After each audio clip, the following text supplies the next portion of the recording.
June 4థ్ వచ్చేసి నా birthday. June fifth వచ్చేసి ఈ మేడంది బర్త్‌డే అన్నమాట. ఈ మేడం పేరేంటనుకుంటున్నారు, రమ్యశ్రీ. కానీ తనప్పుడు వెకేషన్‌లో ఉండడం వల్ల బర్త్‌డే అనేది చేయలేకపోయాము. అందుకు ఇప్పుడైతే బిలేటెడ్ హ్యాపీ బర్త్‌డే అయితే చేశాము. మేము వెకేషన్‌లో ఉన్నప్పటికీ ఈ వీక్ తన కోసం ఎస్పెషల్లీ మా ఫ్రెండ్ కోసం అయితే వెళ్ళాము. అక్కడ ఎళ్ళిన దగ్గర నుంచి ఎప్పుడెప్పుడు థమ్స్ అప్ తాగుదామా అని నా కన్నంతా థమ్స్ అప్ మీదే ఉంది. ఫైనల్‌గా థమ్స్ అప్ అయితే తాగాను. తాగకపోతే ఎలాగా మరి, వాళ్ళ హస్బెండ్ తనకి ఎంతో ఇష్టమని స్ప్రైట్ తీసుకొద్దాం అనుకుంటే నేను థమ్స్ అప్ తాగుతా అని చెప్పేసి నా కోసం థమ్స్ అప్ తెప్పించారు కదా! మరి నేను మిస్ అయితే ఎలా అని చెప్పేసి వెళ్ళి అక్కడైతే ఆ మేడంతో ఏవోగా ఫన్నీగా మాట్లాడుతూ ఉన్నాను. నన్ను మిస్ అయ్యారా లేదా అని చెప్పేసి అక్కడ అడుగుతూ ఉంటే, నేను నిజంగా నిన్నైతే చాలా మిస్ అయ్యాను అని చెప్పేసి అయితే చెప్తున్నారు. అక్కడ వచ్చేసి బర్త్‌డే గర్ల్‌ని కూడా మీకు ఇంట్రడ్యూస్ చేస్తూ ఉన్నాను, అందరికీ హాయ్ అని చెప్పేసి.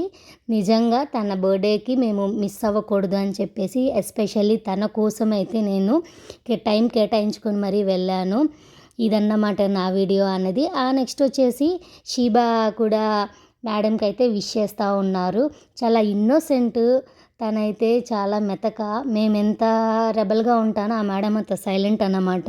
ఇంక అట్లా బాయ్ చెప్పేసి ఇంటికైతే బయలుదేరుతున్నాం.